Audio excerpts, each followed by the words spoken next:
Okay. So I'm talking about a project where we were asked to do usability testing.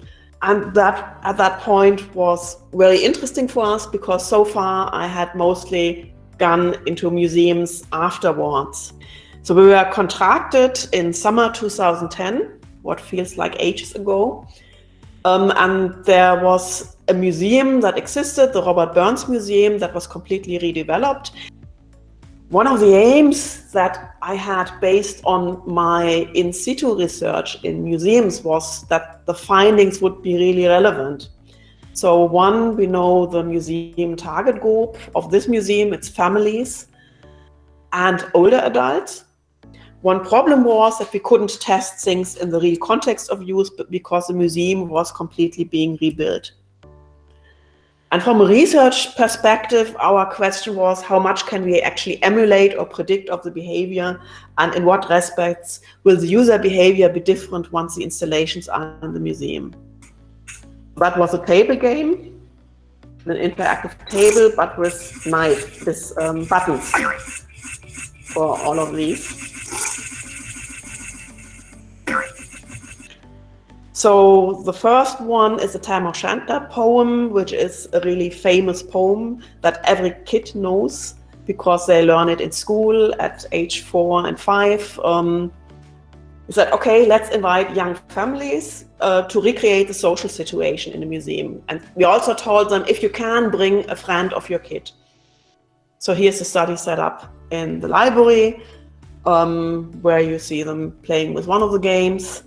And the interactive table was actually quite a lot of work, and it was also interesting because the companies that developed these, it was the first time they were involved with user testing. So at the start, they told us, oh, well, you can just play it at your laptop, and P and Q on the keyboard would correspond to the buttons.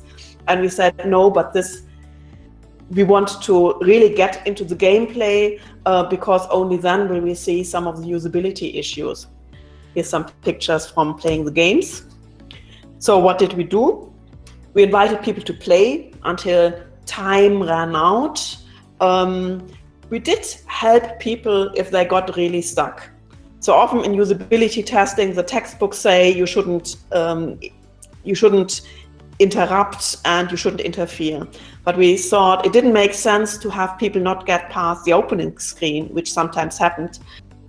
Evaluation questions were whether people understand how to play the game, how easy or difficult they find it, identify common problems and suggest design changes. After all, it was a practical project helping the company to improve it for the museum.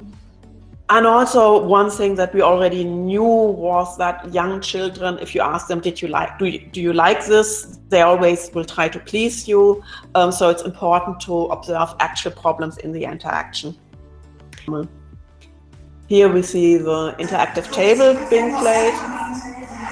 A mom with kids and some of their friends.